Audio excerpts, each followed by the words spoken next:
Having gone through Stephen Hawking's early life, his father now was very keen that he should go to Oxford or Cambridge, since he himself had gone to University College Oxford, so he thought that he should apply there. At the time, University College had no fellowship in mathematics, which was another reason he wanted him to go to do chemistry.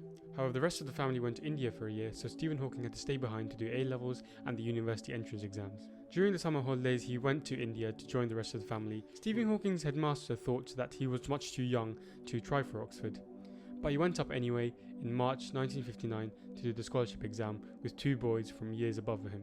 Convinced he had done badly and being very depressed during the practical exam, university lecturers came around to talk to the other students, but not to him.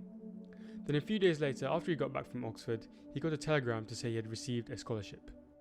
As you know, Stephen Hawking was younger than all the people who had joined Oxford. He felt rather lonely in his first and second year.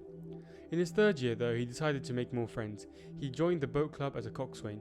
His coxing career was fairly disastrous though, because the river at Oxford is too narrow to race side by side, so they'd have bumping races.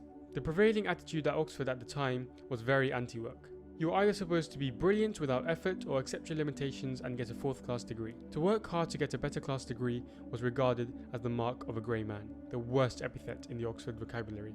At that time, the physics course was arranged in a way that made it particularly easy to avoid the work.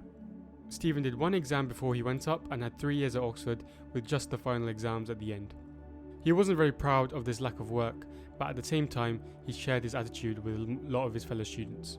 Here's another interesting quote from his book.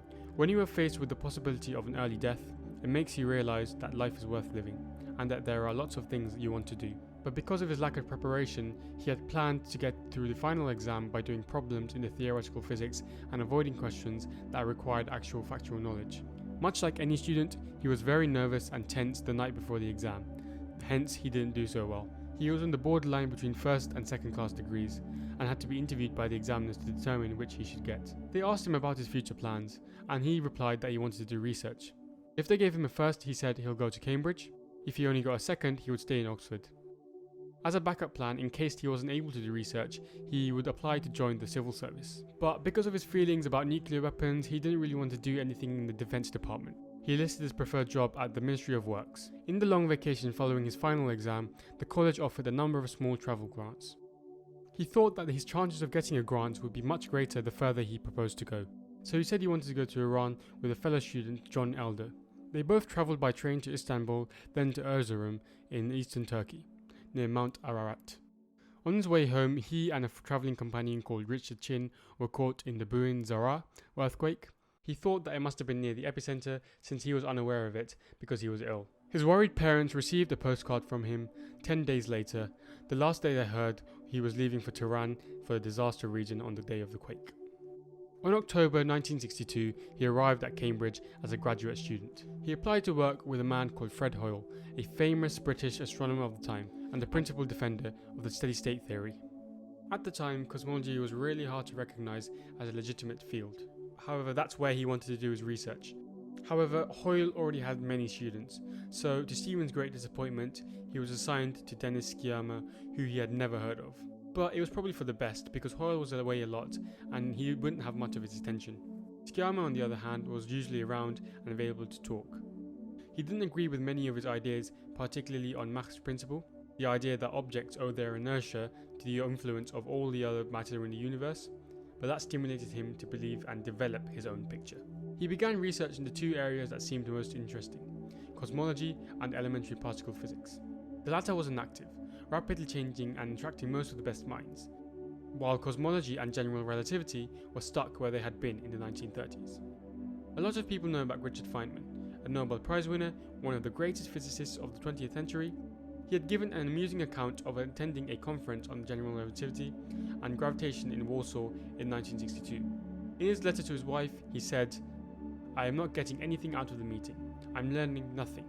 Because there are no experiments, this field is not an active one, so few of the best men are doing work in it." Of course, Stephen wasn't fully aware of this when he began his research, but he felt that the study of elementary particles at the time was too like botany. Quantum electrodynamics, the theory of light and electrons that governs chemistry and the structure of atoms, had been worked out completely in the 1940s and 1950s. Attention now drifted to the weak and strong nuclear forces between particles in the nucleus of an atom. But similar field theories couldn't properly explain them. Cosmology and gravitation, on the other hand, were neglected fields. They were ripe for development at that time. Unlike with elementary particles, there was a well-defined theory, the theory of general relativity. This was almost impossible though. People were so pleased to find any solution of the Einstein field equations that described the theory that they didn't want to ask what the physical significance of it was. This was the old school of general relativity that we mentioned previously Feynman had encountered in Warsaw. The new generation entered the field. The new study of general relativity appeared. Two of these areas were of particular importance to Stephen. One was located in Hamburg, Germany, under Pascual Jordan. He never visited it, but admired the elegant papers produced there. Another was at King's College, London, under Hermann Bondi. Because Stephen Hawking hadn't done much mathematics at St Albans School, or the very easy physics course at Oxford, Sciama suggested that he worked on astrophysics. But he felt that he had been cheated out of working with Hoyle. He wasn't going to study something boring and earthbound such as Faraday rotation, so he read old textbooks on general relativity and travelled up to lectures at King's College London each week. He followed the words and equations, but didn't really get a feel for the subject. Sciama introduced him to the so-called Wheeler-Feynman Electrodynamics. Stephen Hawking already found that Hoyle and Nalika had already worked out Wheeler-Feynman's electrodynamics in expanding universes and then gone on to formulate a time-symmetric new theory of gravitation. He unveiled this theory at the meeting of the Royal Society in London in 1964. Stephen was at this lecture, and in the question period, he said that the influence of all matter in a steady-state universe would make his masses infinite. Hoyle asked why he had said that, and he simply replied, "Because I had calculated it." Everyone thought that he meant he had been calculating it in his head, but in fact he had been sharing an office with Nalika and had seen a draft of the paper ahead of time, allowing him to do the calculations before the meeting. Hoyle was furious. He was trying to set up his own institute. He thought that Stephen was there to sabotage his plans. However, he still got his institute and later gave Stephen a job, so he apparently didn't really harbour the grudge against him. In Stephen's last year at Oxford, he noticed that he was getting quite clumsy, so he went to the doctor after falling down some stairs, and all he said was lay off the beer. He became even more clumsy after moving to Cambridge.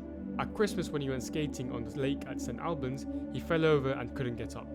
His mother noticed these problems and took him to the family doctor. He referred him to a specialist, and shortly after his 21st birthday, he went into hospital for testing. He was in for 2 weeks. After that, they didn't actually tell him what it was. However, his expectations continued to get worse and worse. There was not much that they could do, except give him vitamins. Naturally, realising that he had an incurable disease that was likely to kill him in a few years was a bit of a shock. How could something like this happen to him? And had seen a boy he vaguely knew die of leukemia in the bed opposite him. It was not a pretty sight. Clearly there were people much worse than him. At least his condition didn't make him feel sick. Nowadays, whenever he feels sorry for himself, he remembers that boy on the bed opposite him. Not knowing what was going to happen or how rapidly the disease would progress, he was at a loose end. Doctors told him to go back to Cambridge and carry on with the research he had been starting. But he wasn't making much progress because he didn't have enough mathematical background. Plus, it is kind of hard to focus knowing that you may die in a few years. Before his condition was diagnosed, he had been very bored with life. There had not seemed to be anything worth doing. But shortly after he came out of the hospital, he had dreamed that he was going to be executed, and suddenly realised that there were a lot of worthwhile things he could do if he was reprieved. He had another dream that several times that he would sacrifice his life to save others. After all, he was going to die anyways, so you might as well do some good. But surprisingly, and as we all know, he didn't die. He found to his surprise that he was enjoying life. So I hope you guys enjoyed today's video. Please leave a like and subscribe, and I'll see you all later. Bye.